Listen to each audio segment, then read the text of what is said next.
Hey everyone, welcome back. It's Dave. It's been about a week and a half since my last video. I wanted to put together something just to highlight the day I had on Saturday. And those that were in the Discord, that are in the Discord, and that were on live or whatever you want to call it, they were active in there.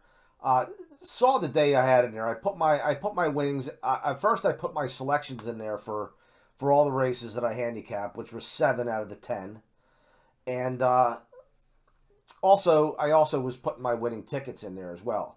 And what I wanted to do is I wanted to share with you a couple things. First of all, what I want to do is I want to just go over the way the grids just fell into my favor on Saturday. And again, this was at Delmar, which is typically a difficult track, or this year it's been a difficult track to really crack, a difficult nut to crack. I am going to play tomorrow. I'm going to post my grids tomorrow.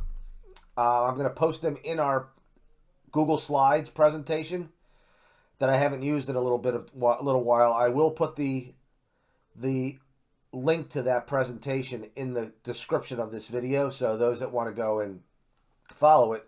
And I'm also going to put my selections in the Discord for tomorrow as well. But this was Saturday at Delmar. All right, the races that I found handicapping friendly were the 1, 2, 3, 5, 6, 8, and 9. I'm sorry, 8 and 10.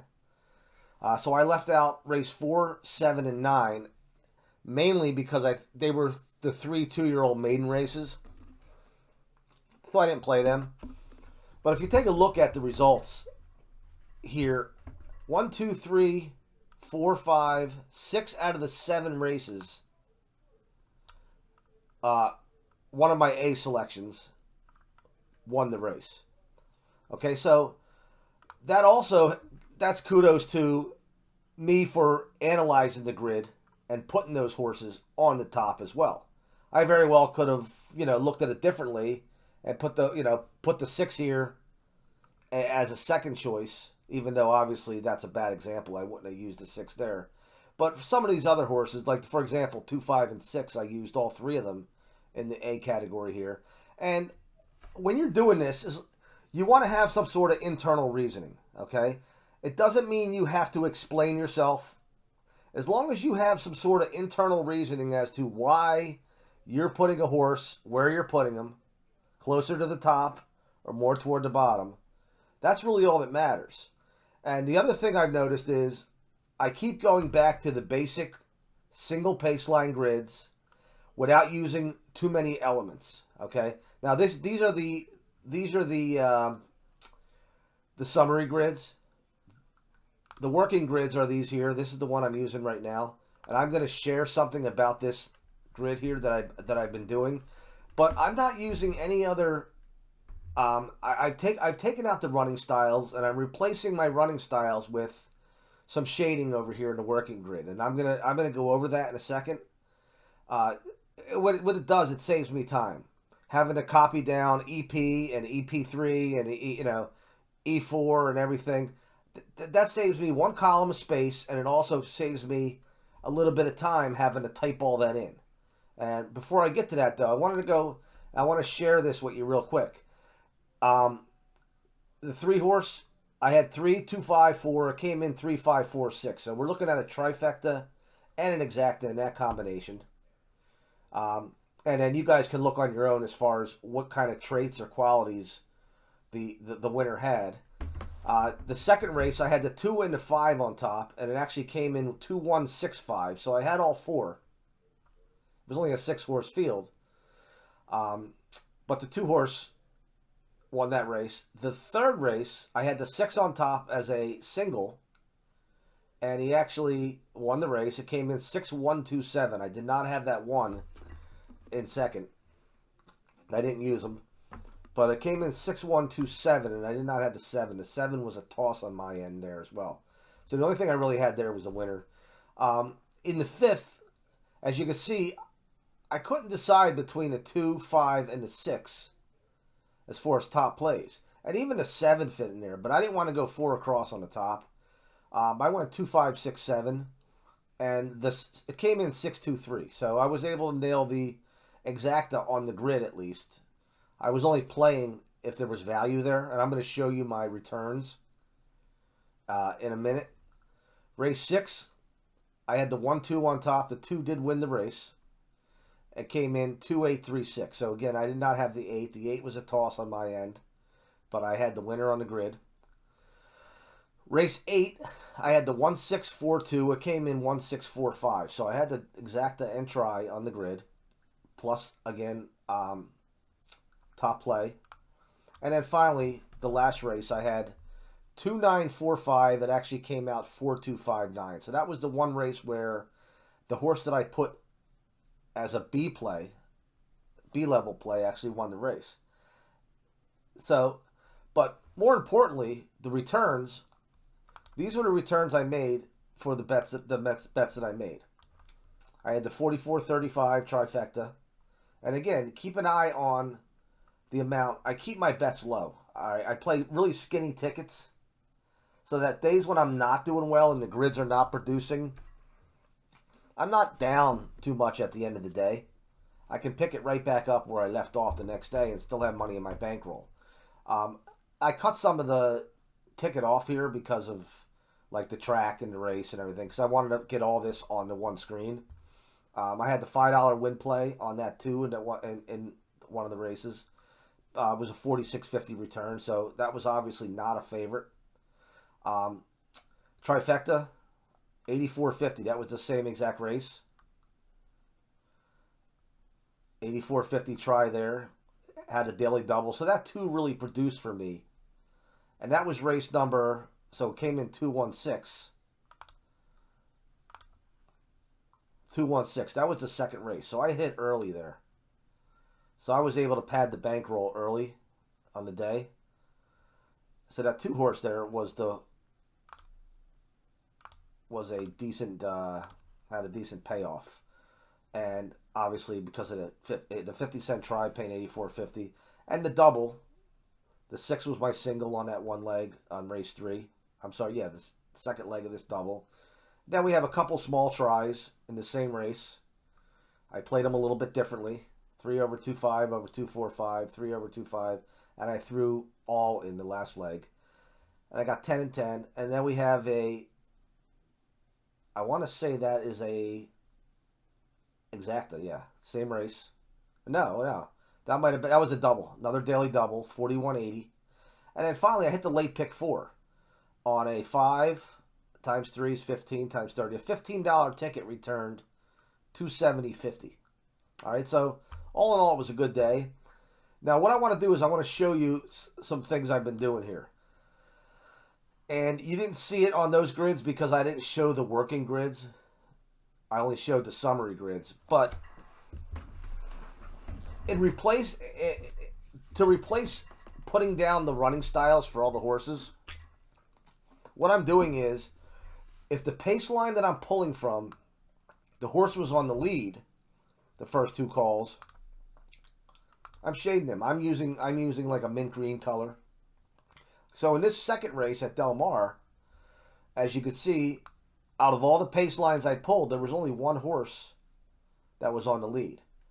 And what I'm doing here is I'm looking at the running style. If I see the horse is an E runner and he has a recent race within the last, let's say, 3 races where he was on the lead, I'm using that particular race. Okay? So if you're looking at this going, well, wait a second, maybe the 6 horse here is also an E runner, but you just happen to use a running line where he wasn't on the lead. I'm looking for that. Okay? I'm looking for consistency, where if I see E runner, I'm looking for the past performances to back that up. And I'm trying to find a recent race where he was actually on the lead. If I have to dive back 6-7 races ago, I'm not considering that horse an E runner. I'm going to consider that an EP, and I will use one of the most recent races where he wasn't on the lead. And I'm also identifying the class droppers over here. Okay, if it's a speed on a drop, I'll identify the speed. I'll identify the drop over here. So that would be a standout. As you guys know from watching enough of my videos, I'm a fan of the speed horse on the drop. All right, but that wasn't the case here, so let me get rid of that. But we have 4 horses that are dropping in class. And this means nothing to me right now until I evaluate this summary grid. And when I evaluate this summary grid, then I'll start seeing who's showing up here in categories. And then if he's a drop in class, I may bump him up a level here as far as my selections go. Okay, I think I'm two races deep. Yeah, I'm only 2 deep here. Race 3 has is a 6-horse field. I am eliminating 3 of them. I think it's a maiden race, and I think 2 of the 3 are actually first-time starters. So I'm down to 3 horses to evaluate here, and there are no class droppers in this race. This is actually a maiden special weight.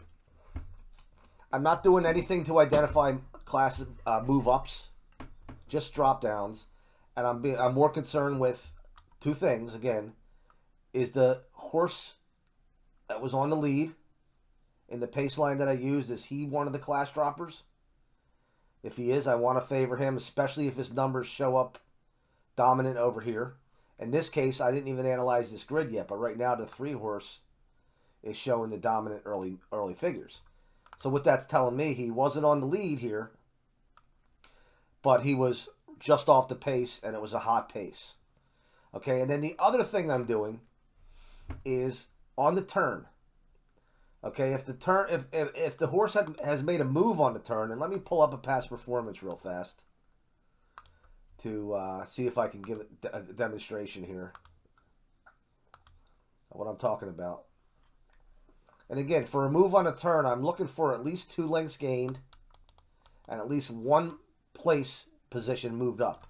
So right here, this 2 horse went from 8th to 7th place from the start of the turn to the end of the turn. And he also gained, actually it was only 1 1.25. So I still may identify that as a turn move. But let me see if I can find a solid move. And even if I have to reach back for example purposes, I'll reach back. I have a few videos out on turn moves. Okay. Here's a move right here. Went from 3 lengths out to 2 1/4. That's still not good enough of a move. Sorry, guys. I didn't script this ahead of time. Here we go. Let's just use this one. He didn't gain any placement in the race. He started the turn in 3rd place. He ended the turn in 3rd place, but he gained 5 lengths.